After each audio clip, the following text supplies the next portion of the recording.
আপনার গোদামে পণ্য আছে কিন্তু ক্রেতা এখনো সীমিত। কয়েকজন নির্দিষ্ট রিটেইলার আর ডিলারের উপর নির্ভর করে আর কতদিন ব্যবসা চালাবেন? সমস্যা আপনার পণ্যে নয়, সমস্যা হলো আপনি এখনো ডিজিটাল নন। এখন সময় আপনার B2B পাইকারি ব্যবসাকে নতুন শক্তি দেওয়ার।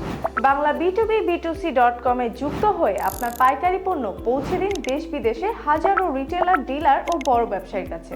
এটি একটি পূর্ণাঙ্গ B2B digital marketplace. Unlimited product uploading এর সুযোগ, সরাসরি ক্রেতার সাথে যোগাযোগ, বাল্ক অর্ডার এবং নিয়মিত ক্রেতার লোকাল এবং গ্লোবাল মার্কেট একই প্ল্যাটফর্মে। এর ফলে আপনি পাবেন নতুন বাজার, সময় এবং খরচ সাশ্রয়, দীর্ঘমেয়াদী ব্যবসায়িক সম্পর্ক, একটি শক্তিশালী ডিজিটাল পরিচয়। এখনই যুক্ত হন বাংলা B2B B2C.com এ এবং নিয়ে যান আপনার B2B ব্যবসায়ীকে পরবর্তী লেভেলে।